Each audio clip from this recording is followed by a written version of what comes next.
Pemabuk ini jadi ulama karena diselamatkan anak kecil.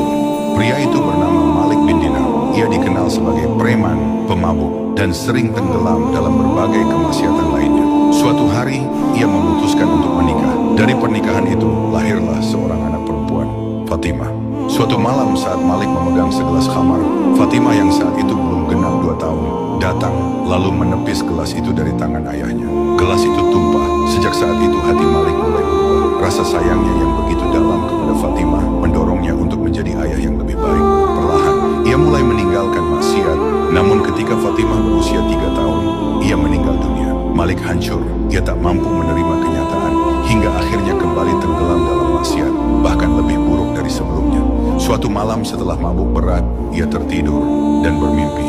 Ia melihat hari kiamat dan manusia dikumpulkan. Tiba-tiba namanya dipanggil. Semua orang menghilang dan seekor ular besar yang mengerikan muncul mengejarnya. Malik berlari ketakutan, namun ular itu terus mengejarnya. Hingga akhirnya ia bertemu seorang lelaki tua yang sangat lemah. Ia meminta pertolongan, namun lelaki itu tidak mampu menolongnya.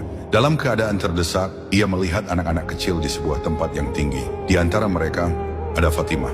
Putrinya itu datang dan mengusir ular tersebut. Malik penuh ketakutan, lalu ia bertanya tentang ular itu. Fatimah berkata bahwa ular hitam itu adalah jelmaan dari amal buruknya yang telah menjadi besar dan kuat karena begitu banyak dosa yang ia lakukan.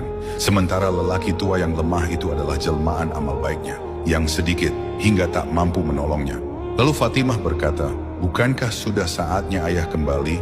Seketika Malik terbangun dari tidurnya. Tubuhnya gemetar hebat dan hatinya terguncang. Ia segera bangkit, mandi, dan pergi ke masjid untuk sholat subuh. Saat itu, imam membaca ayat, belumkah tiba waktunya bagi orang-orang yang beriman untuk tunduk hati mereka mengingat Allah? Malik menangis, dan sejak hari itu, ia benar-benar bertobat.